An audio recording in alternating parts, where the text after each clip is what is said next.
இஸ்லாம் வருவதற்கு முன்னால் அரபுகள் ஏன் இந்த அளவிற்கு மதுவிற்கும் போதைக்கும் அடிமையாக இருந்தார்கள்?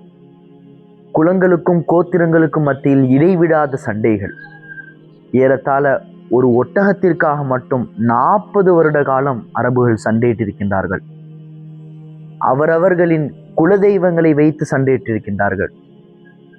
பெண்களை மிகவும் மோசமான முறையில் ஒரு வாரிசு பண்டமாகவே அவர்கள் பார்த்திருந்தார்கள். ஒரு பெண்ணினுடைய கணவன் இறந்துவிட்டால் அந்த கணவனுடைய முதல் மகன், அதாவது அந்த பெண்ணினுடைய ஸ்டெப்சனுக்கு அந்த பெண் மனைவியாக மாறிவிடுவாள். குடும்ப உறவே மொத்தம் சீர்கெட்டிருந்தது. இதைவிட மோசமான விஷயம் என்னவென்றால், பெண் குழந்தைகள் பிறந்துவிட்டாலே உயிரோடு கொண்டு புதைக்கக்கூடிய மதச்சடங்கு அவர்களிடம் இருந்தது.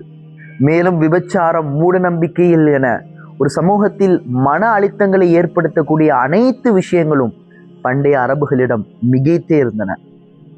சமகால மனித நல ஆய்வாளர்கள் கூறுவார்கள், ஒரு சமூகத்தில் 3 காரணங்களால் போதை அதிகமாகிறது.